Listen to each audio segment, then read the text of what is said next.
क्योंकि देखो फार्म पे ज़रूरत पड़ती रहती है और हम सोचते हैं कि एक टीम हो जाए जो आपस में रिलेटिव हो तो वो अच्छे से काम करेंगे और झगड़ा भी नहीं करेंगे, पर यहाँ तो उल्टा उल्टा काम हो गया। आपसी झगड़े में ही एक जान चली गई एक बंदी। वो बिस्तरे से नीचे पड़ा था, उसको कुल्हाड़ी से काटा हुआ था, उसके चेहरे पे काफ़ी वार किए हुए थे, उसके टांग पे और चेहरे पे वार हुए थे काफ़ी। आरोपी उसका सगा मामा है, वही उसको लेके आया था। आरोपी मेरे फार्म पे 3-4 साल से काम कर रहा था, 3 साल के नज़दीक हो गए उसको काम करते हुए। और वो अभी 3-4 महीने हुए अपने भांजे को लेके आया था। उसने बताया कि इसकी अपने मामी के साथ कोई बातचीत होती थी मरने वाले की, तो इस रंजिश में उसके मामा ने अपने भांजे को कत्ल कर दिया। और जिस बंदे की हत्या हुई है वो मेरे फार्म पे काम करता था, मेरे डंगरों को संभालता, दूध निकालने का काम करता था और ड्राइवर भी था। तो सुबह मैं फ़ोन करता हूँ उसको 5:30-6 बजे के नज़दीक, तो फ़ोन उठा लेता था। मैं बोलता था भी उठ के अपना दूध निकाल।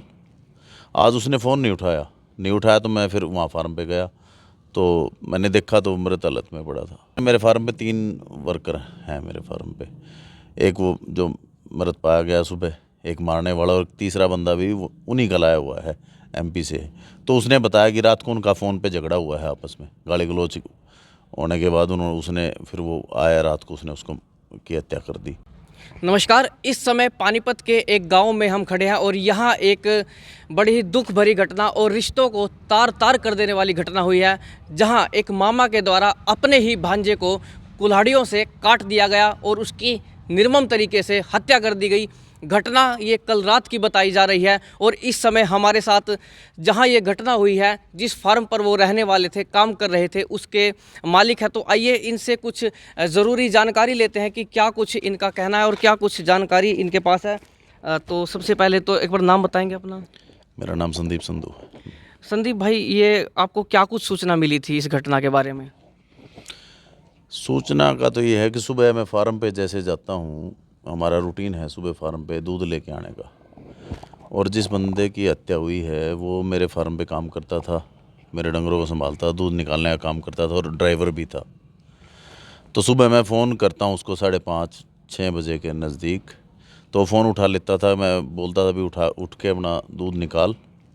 आज उसने फ़ोन नहीं उठाया तो मैं फिर वहाँ फार्म पे गया, तो मैंने देखा तो मृत हालत में पड़ा था। किस समय गए आप वहाँ पे फार्म पे? 6 बजे के, सुबह 6 बजे के आसपास। तो मृत हालत में कैसी हालत थी? आपने जब उसका शव देखा तो कैसा क्या कुछ था? वो बिस्तरे से नीचे पड़ा था, उसको कुल्हाड़ी से काटा हुआ था, उसके चेहरे पे काफ़ी वार किए हुए थे, उसके टांग पे और चेहरे पे वार हुए थे काफ़ी। तो जब आप वहाँ पर गए तो आपको जानकारी भी मिली होगी, किसने आपको जानकारी दी और क्या जानकारी दी इस घटना के बारे में? मैं बता तो रहा हूँ ना आपको, जानकारी तो सुबह हमारा रूटीन का काम है, सुबह फार्म पे जाना। जी। सुबह दिन निकलते ही सुबह फार्म पे जाते हैं, घर के लिए दूध लेके आते हैं। मैंने वहीं पे डंगर बांधे हुए हैं अपने लिए, 3-4 गायें बांध रखी हैं। वो उनका रख रखाव का काम करता था, उनको संभालता था। क्या नाम था उसका?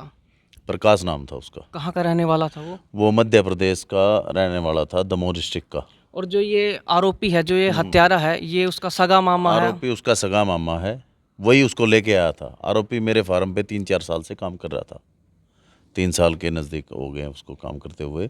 और वो अभी 3-4 महीने हुए अपने भांजे को लेके आया था। क्योंकि देखो फार्म पे ज़रूरत पड़ती रहती है और हम सोचते हैं कि एक टीम हो जाए जो आपस में रिलेटिव हो तो वो अच्छे से काम करेंगे और झगड़ा भी नहीं करेंगे, पर यहाँ तो उल्टा काम हो गया। आपसी झगड़े में ही एक जान चली गई एक बंदे की। अब सगे मामा ने मारा है तो आपको क्या कुछ कोई जानकारी मिली हो या कुछ शंका आपको हुई हो? आपको इस बारे में क्या कुछ पता, कारण क्या हो सकता है? तीसरे मेरे फार्म पे 3 वर्कर हैं मेरे फार्म पे।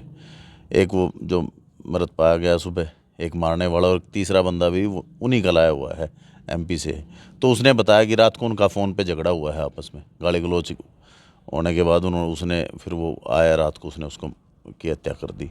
उसने बताया कि इसकी अपने मामी के साथ कोई बातचीत होती थी मरने वाले की, तो इस रंजिश में उसके मामा ने अपने भांजे को कत्ल कर दिया। संदीप भाई, हालांकि पक्ष पुष्टि हम भी नहीं कर सकते, आप भी नहीं, लेकिन कुछ ना कुछ बड़ा कारण तो जरूर रहा होगा यदि एक मामा द्वारा ये काम अपने भांजे के साथ किया गया है तो। बिल्कुल बिल्कुल। तो मामा का क्या नाम था? मामा का नाम प्रीतम था।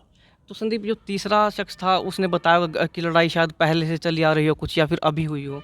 हाँ, वो उन्हीं के एरिया का रहने वाला है आदमी, वो प्रीतम ही लेके आया था मेरे फार्म पे, अब भी है वो मेरे फार्म पे।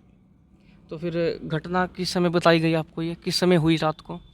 अब अंदाज़ा तो अंदाज़ा कुछ ही। लगा नहीं सकते टाइम का, क्योंकि हम तो सुबह देखा हमें मृत पाया गया। अब वो रात को 11 बजे हुआ है, 12 बजे हुआ है, या सुबह उसने मारा है जाके, ये तो अब पोस्टमार्टम की रिपोर्ट में ही पता चल पाएगा ना टाइम का। तो जी, दोनों की उम्र कितनी थी लगभग, आपको अंदाज़ा हो?